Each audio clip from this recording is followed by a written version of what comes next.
Good day, everyone. So this time our topic is entrepreneurial finance. No, so this one is actually um, third topic. No, for the finals. No, entrepreneurial finance. No, the first question here is bakit nga ba mahalaga ang finance? No, at ang business, bakit kailangan niya ng finance? Remember class na finance is the lifeblood of the business. Ibig sabihin, without finance, hindi natin mamobilize yung mga resources natin. No, importante si finance, no, from the start, no, is nag-start tayo ng business. Syempre kailangan natin ng pera para makabili ng mga resources natin, to mobilize yung resources natin to create product. And of course, we need finance to run the business. Bakit?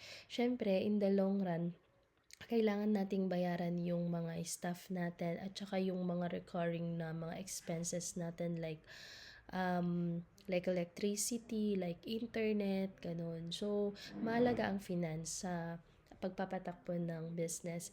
And of course, finance is important when we expand our business.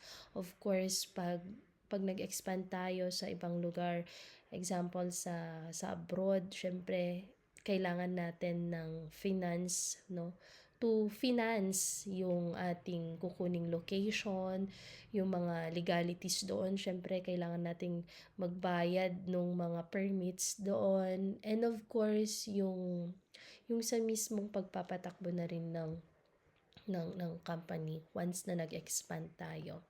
Okay, aside from that, si finance din class, it provides a visual or picture, no, nung performance ng company natin, no, in which pag nakita ito ng mga investor or ng mga banks, no, lalong-lalo na if the performance is good based on the financial statements, of course, yung trust nila, and of course yung credibility natin nandun na kasi, no, may tiwala sila sa atin. So if they have trust, no, more likely mas gusto nilang mag-invest kasi nga nakikita nila na maganda yung performance ng company natin.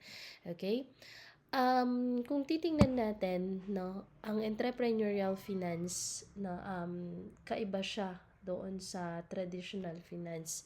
Okay, so si traditional finance kasi, no, given na rin yon na walang masyadong mga technology noon to support the process, no, isa na rin yung difference, or isa na rin yung challenge noon, no. Pag kinumpare natin ngayon, masasabi natin na mas maganda, actually mas nag-enhance yung mga processes ng mga business because of technology. Okay, so yun, so ano nga ba yung mga ano na nga ba ito? So, entrepreneurial finance, sabi dito, is different from traditional finance in several ways. So, one of the major challenge, of course, is yung lack of data. Okay? So, pag kulang-kulang yung data dahil nga puro manual sila noon, unlike ngayon na meron na tayong mga tools, mga software, no, na pwedeng gamitin. Of course, no, very difficult na i-assess yung risk na kaakibat nung entrepreneurship or nung process kasi nga kulang-kulang sa data. Yun.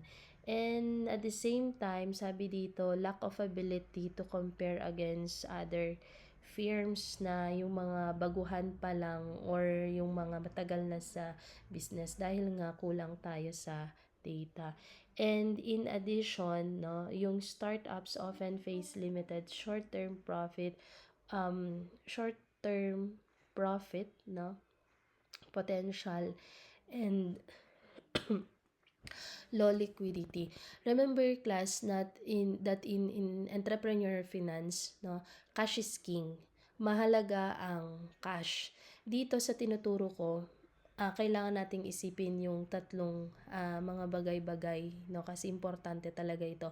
Number 1 is cash, number 2 is risk.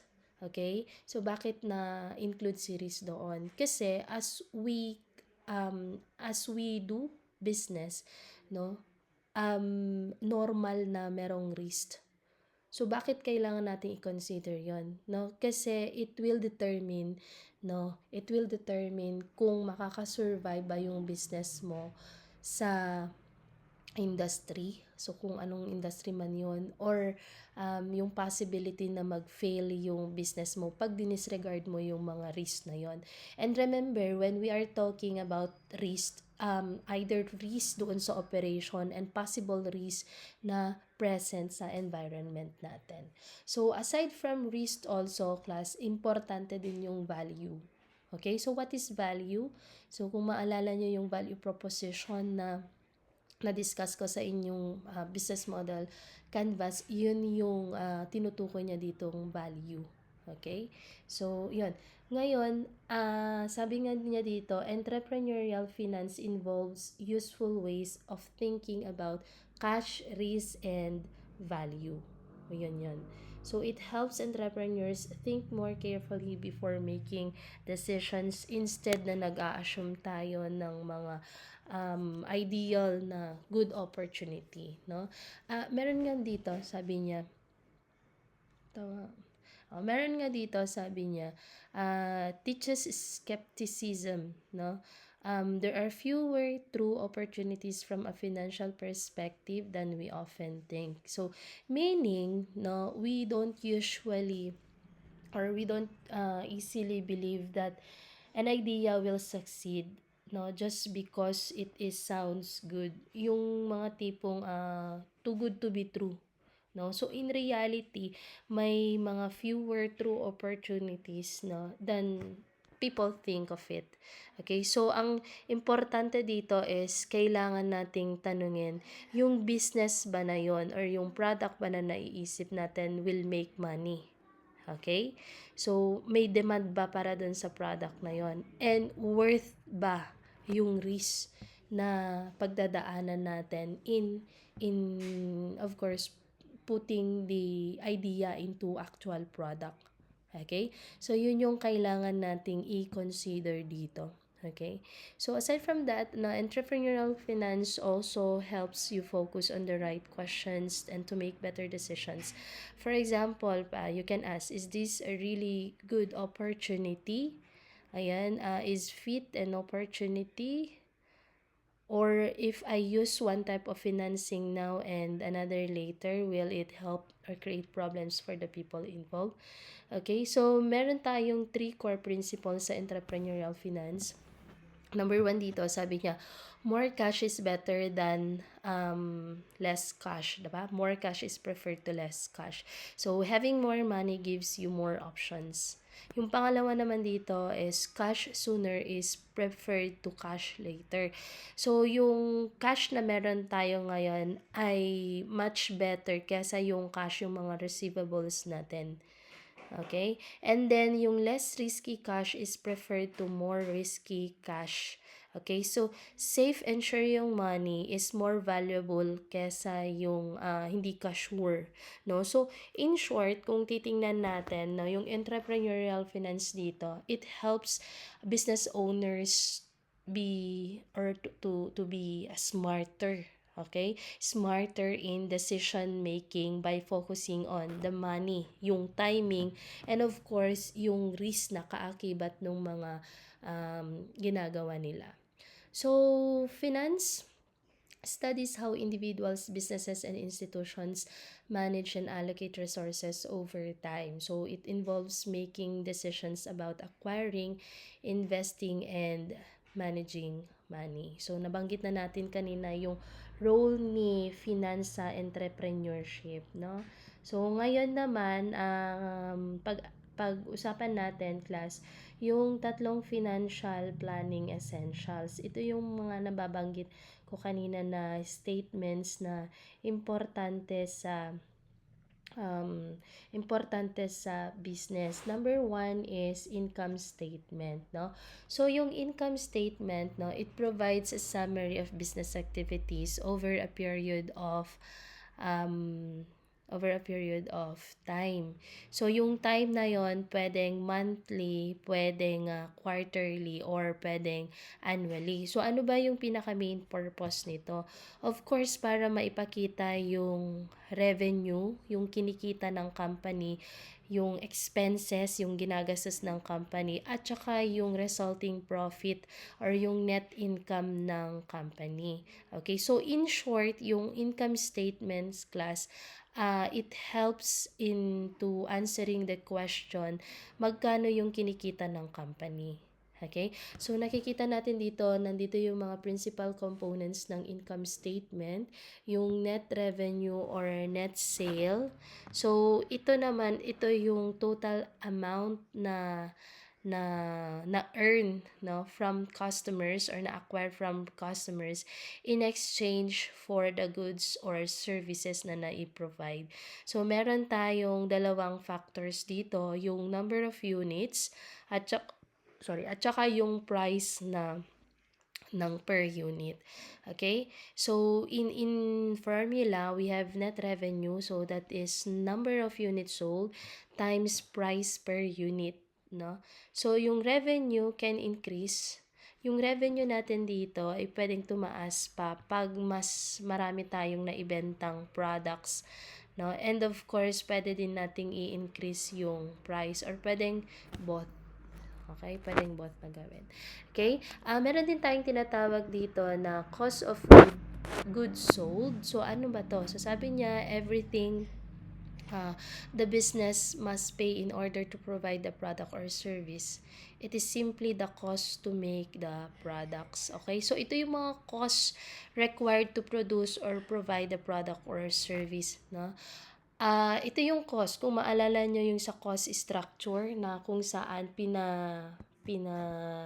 determine ko sa inyo kung ano yung mga cost nung mga materials, lahat dun sa business model canvas natin. So, yun yung mga cost of goods sold natin. So, meron din tayo ditong gross profit, no? Kailangan nating i-compute yung gross profit. Ito yung difference between the revenue and the cost of goods sold. So, yung kinita natin, ilas lang natin yung mga nagastos natin. So, this one tells us how much money is left after covering yung mga production cost. No? And then we also have here operating expenses. Itong operating expenses naman, no, these are the costs needed to run the business daily. Okay? So, ano yung mga costs or na nai-incur natin in daily operation? So, they are usually divided into two categories. We have selling expenses. So, ito yung mga salaries and expenses required to sell the products. So, kasama na dito yung salaries of salespeople, ito yung commissions, travel expenses, cargo ships or shipping cost kung meron man tayong mga ganyan sa operation natin. And then, ayun, and then, meron din tayong general and administrative expenses. So, lahat na ng expenses natin para ma-manage sa business, no? So, in other words, sabi niya, all other expenses na hindi part ng COGS natin ay tinatawag na G&A expenses. Ito yung research and development expense natin, salaries of officers, executives, legal, professional fees, utilities, ganun. And of course, yun. So, yun yung dalawang expenses, no? Yung dalawang categories under operating expense. Okay. Ayan. So, meron din tayong operating income. Yung operating income natin dito, also known as EBIT, no? Ito yung earnings before interest and tax. EBIT. Earnings before interest and tax. Okay? So, ibig sabihin, hindi pa nade-deduct yung mga interest and taxes, no? So, mainly, ang ano nito ay operating income is to or equal to gross profit, and then ilas natin yung operating expenses natin. So, sabi niya dito, importante itong factor na to because it enables you to evaluate your business performance compared with other companies. Okay, so it also help you see efficiently, no, you are when you're converting revenue to profit before considering other sources of financing. Okay, meron din tayong tinatawag na interest expense. So ano to? Ito yung mga payments to lenders as a return for providing capital. Ito yung mga bayad sa mga nakautangan natin doon sa pag humiram tayo ng pera, no? Example, we have mga bank loans, wala na pala dito. Pero ito yung mga bank loans natin, ito yung mga business financing natin kung meron man, no? So to summarize this part, yung income statement natin, kailangan mag-start muna tayo sa revenue and then i-subtract natin yung COGS natin, and then para makakuha tayo ng gross profit, and then i-subtract natin yung operating expenses natin para makakuha tayo ng operating income, and of course i-subtract natin yung interest and taxes natin and other costs para magkaroon tayo ng final profit. So yung key insight dito sa income statement class is ang income statement importante siya, no, kasi nga nakikita natin dito kung saan nanggagaling yung pera, saan pumupunta yung pera, and whether yung business natin ay kumikita ba or hindi. Yun yung income statement. So, this one is a powerful tool, no, para makita ni business owner, no, yung performance ng company, and at the same time para na rin makontrol yung cost. So this is an example of income statement na nakalagay dito yung expenses, and then the net profit. Okay. Ayan. So another important financial statement na kailangan nating malaman at maintindihan is the cash flow. So yung cash flow na to, class, kung i-visualize natin, no, ito bale yung nagdudugtong doon sa income statement at saka yung balance sheet. So bale para siyang bridge, no, to connect yung income statement natin na nabanggit natin kanina at saka si balance sheet. Okay? So ano yung purpose ng cash flow natin? So first, of course, if the business has enough cash to support its daily operation, no? May cash ba ito para pang gamitin doon sa daily operation, pambayad ng mga staff, pambayad ng mga cost na na-incur? And then secondly, no, saan nanggagaling yung pera? And of course, papaano ginagamit yung pera? Okay? So sa madaling sabi, ang katanungan dito is may sapat ba na cash si business, no, para ipagpatuloy yung business? Okay? So, ano yung function nito? Okay? Yung sources ng cash inflow, pag na-receive na natin, at yung paggagamitin ng cash na yun. Okay? So, ano yung main component ni cash flow? Ayan. So, this is an example of, this is an example of cash flow statement, no, na kung saan makikita natin dyan yung mga importanteng factors, no, in relation sa ating cash flow.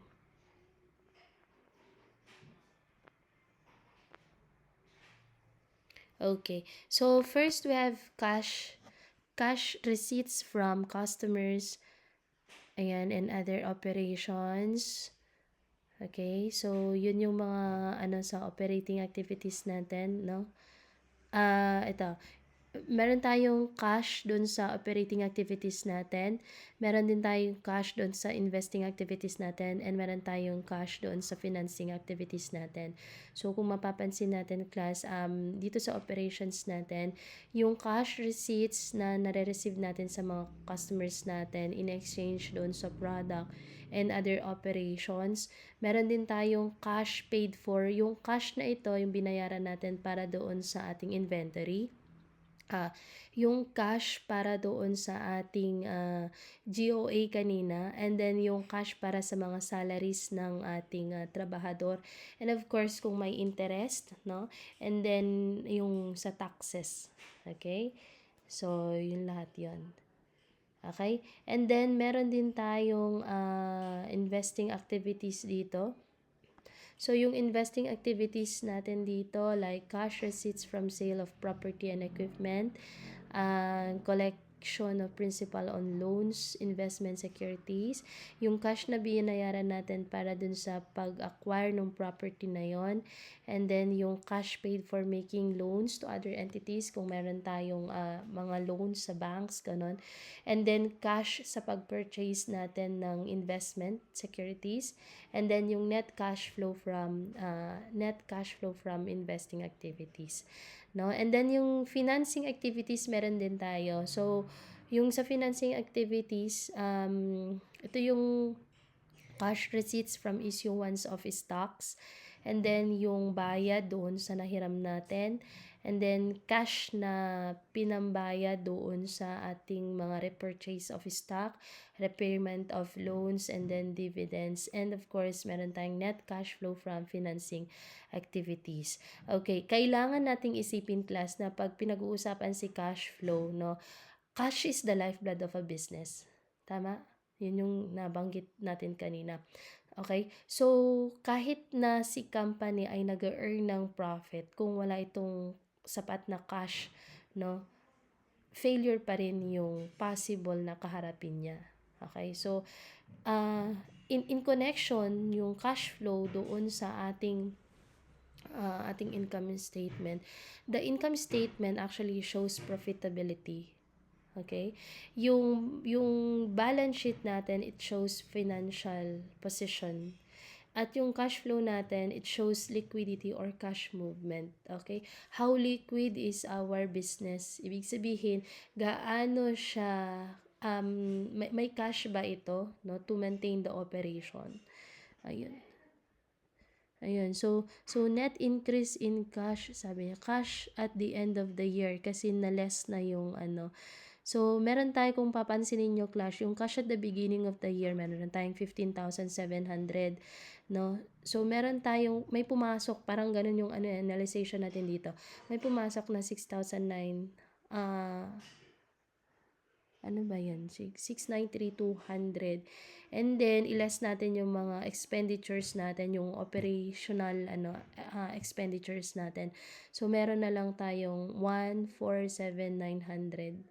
And then, another, doon sa investing activities, ganun. So, nag-negative siya. Okay? So, ngayon, meron na tayong 19. And then, net cash flow from operations. And then, meron pa tayong 35,200. Pati na yun sa 15,700. Okay. So now class, let's proceed doon sa ating balance sheet. So sino ba? Anyway, ano ba ang balance sheet? So sabi niya dito, it is a financial statements that provides an overview of the business total assets, liabilities, and shareholder equity at a specific point in time snapshot. Okay?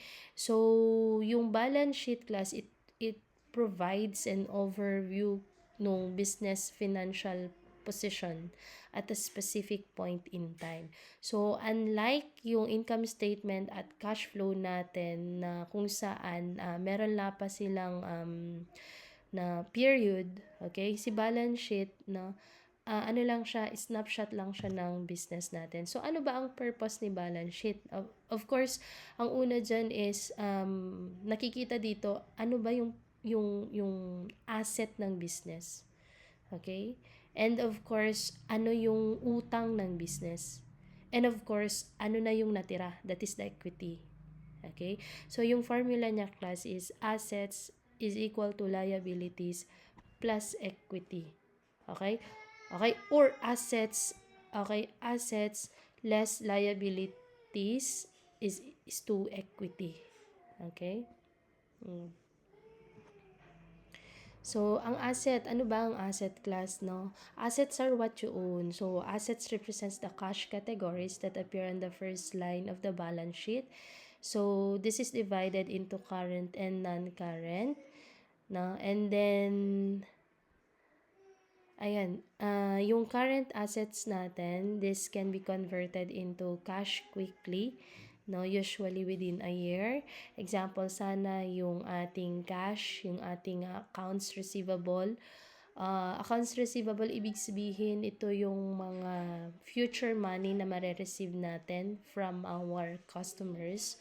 No? And of course, inventory or products, di ba, alam nyo naman, pag sinabing inventory, yun yung na-procure na natin na mga materials natin.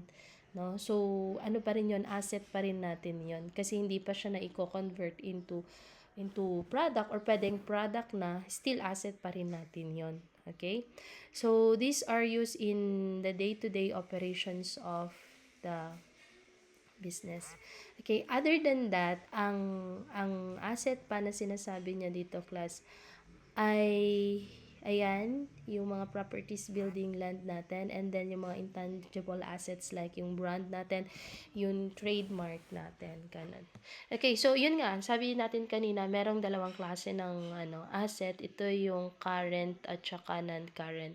So yung current assets natin, kasama na dito si cash, accounts receivable, tsaka yung inventory natin. Yung non-current assets, ito yung mga nabanggit like properties, building, land, ganun, at saka mga other intangible assets. So, meaning, hindi sila usually na convert easily into cash. Okay. So, next one, meron tayong, so ito yung sample. Paano balik tayo mamaya dyan. So, ano naman ang liabilities? Ito yung pagkakautang ng company. So, this one is divided into current liabilities and non-current liabilities. Okay? So, ang current liabilities natin, yung mga accounts payable natin, yung short-term loans natin, at saka yung mga unpaid na expenses natin, no? And then, yung sa may non-current liabilities natin, ito yung mga long-term liabilities natin. Gaya na lang ng bank loans, mga long-term obligations, ganun. And then, meron din tayong tinatawag dito na shareholder equity or yung owner share. No?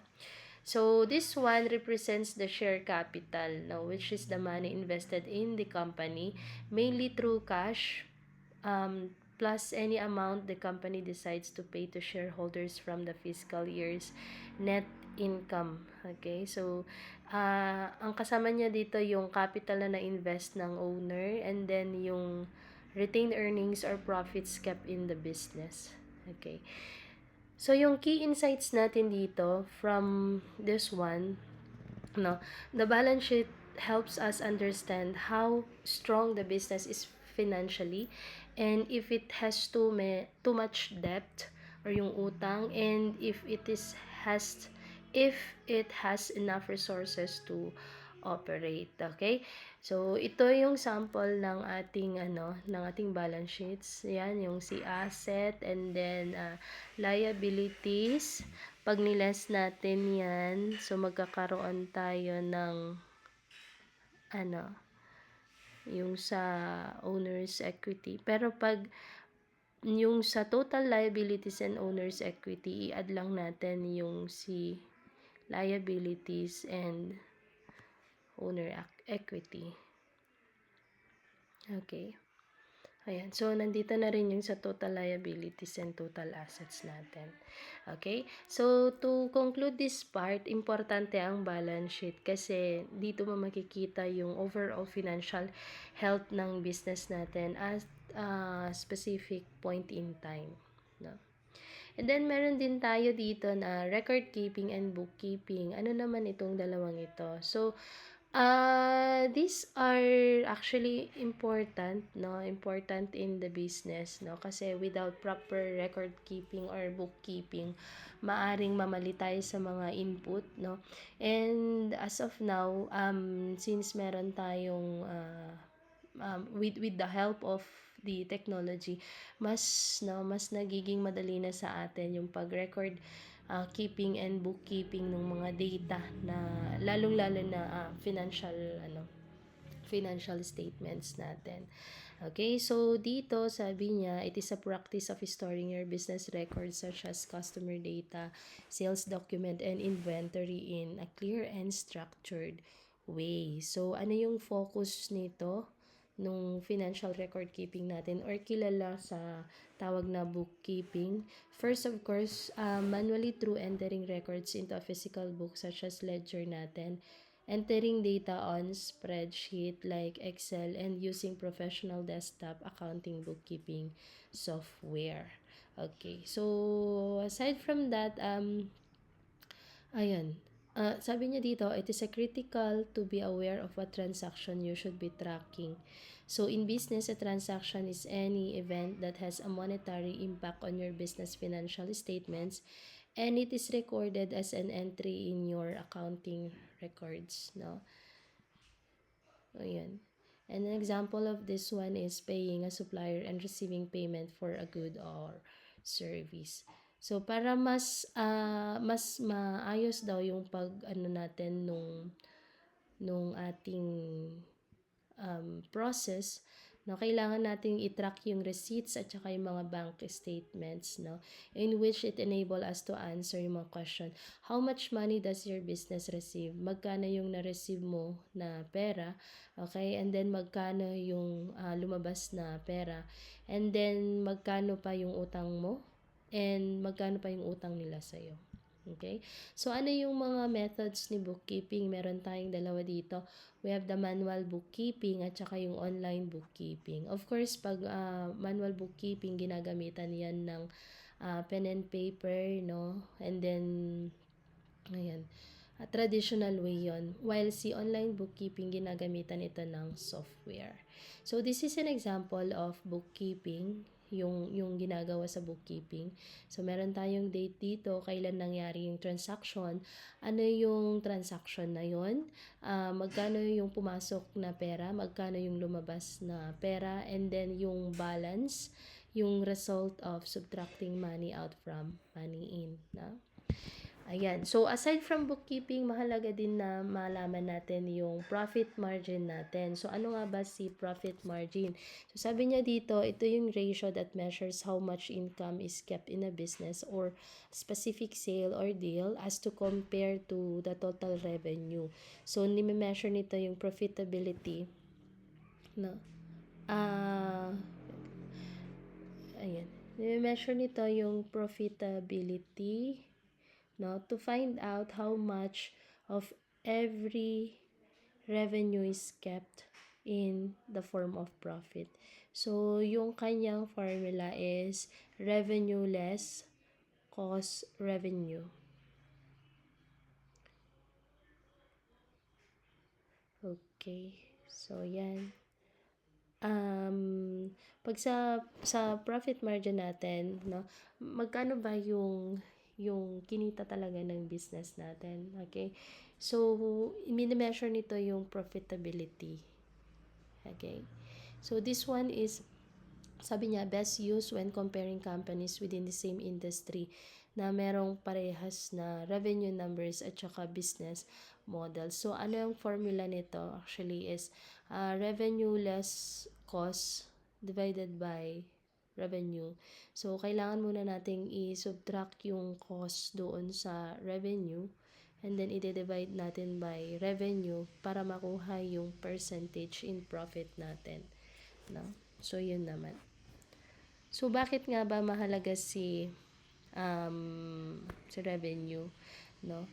Actually, class, importante ito para ma-compare natin yung business. Okay, ma-analyze natin yung sabi nga dito, it is one of the most analyzed numbers a company can produce and it plays a part in many other financial measures. Okay? So, ina-analyze nito yung profitability ng company versus no doon sa ibang business with the same product line. Okay? However, mas maganda itong gamitin, yun nga, pag yung company ay nasa the same na industry at saka parehas sila ng business model. But take note, merong limitation si profit margin, no? Si profit margin hindi siya perfect, of course. It actually shows efficiency pero yung total performance hindi niya na ipapakita. So, a business example, a business with a high profit margin may still earn less if its total sales are low. No? Okay? So, aside from that, ano ba yung magandang profit margin na you may be asking yourself, what is a good profit margin? Ang magandang profit margin na sa industry kasi magkakaiba yung percentage or yung profit margin nila. Now, yung rule of thumb is 10% net profit margin is considered an average. A 20% margin is deemed to be high or good, and a 5% margin is low. Again, no, yung guidelines na to ay nagbabari depende sa kung ano yung industry na yon. Okay.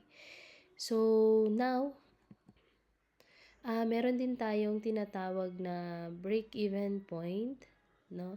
So, yung break-even point natin, okay, para mas maintindihan natin yung break-even point natin, kailangan nating i-consider na intindihin kung ano ba yung no, ano ba yung gaya nito, how many units must be sold? Okay? Ilan ba yung dapat na mabenta in, let's say, in a day or in a week, okay? And then, other than that, kailangan nating i-consider yung pinaka-minimum revenue na kailangan para ma-cover yung fixed at saka yung variable cost, okay? Whether yung pricing strategy natin is effective or kailangang mag-adjust. Okay? So, sa madaling sabi class, ang break-even point sa economics, no, ito yung point na kung saan yung total revenue tsaka yung total cost ay equal lang. So, ibig sabihin, wala kang profit and at the same time wala kang losses kasi nga break even lang siya, wala kang kinita. So bakit importante si break even point? Sa business, no, sabi niya dito, any business could be turning over a lot of money but still making a loss. So, by knowing BEP, it helps decide prices, set sales budgets, and prepare a business plan. So, syempre, kung break-even point in this month, in this following month, no, ano yung mga kailangan nating gawin para hindi na siya break-even point, no, in a way na magkaroon naman tayo ng profit. So, by understanding our BEP, no, we will be able to work with, we will be able to work with magkano pa yung mga kailangan nating yun nga nabanggit ko sa inyo kanina, yung mga kailangan nating ibenta para ma-cover natin yung mga fixed and mga variable cost natin. No? Magkano yung pwede nating idagdag doon sa price para tayo ay kumita. Ganun. Yan. Bakit importante si BEP? Okay, gaya nga ng nabanggit natin kanina para makita natin kung kumikita ba tayo or hindi.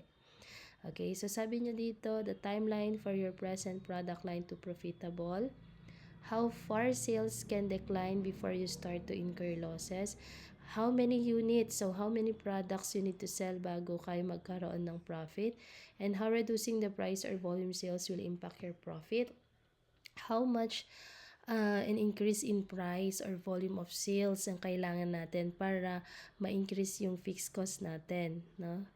And then how the revenue from a product or service has the ability to cover the relevant production, delivery costs, ganun. So, mas informed business decisions, for example, preparing competitive bids, setting prices, and applying for loans. So, importante siya, no, para mas makita natin kung um, no, kung kailangan ba nating mag-adjust, no, para ma-cover natin lahat ng cost natin, and at the same time para maka-generate tayo ng profit, no. So sabi niya dito, however, the applicability of break-even analysis is affected by numerous assumptions. A violation of these assumptions might result in erroneous conclusion. Okay. So so this is an example of on how we calculate our BEP. So meron tayong total cost dito. Ayan. Okay, so that's all for this one, no? I'll be continuing this one next meeting. Ayan, mag-end muna tayo dito sa BEP. Ayan. So, if you have any question on the provided lecture, most especially yung sa income statement, and then cash flow and balance sheet, and the profit margin, and then yung break-even analysis point natin, just feel free to message me anytime. So, thank you for watching, everyone.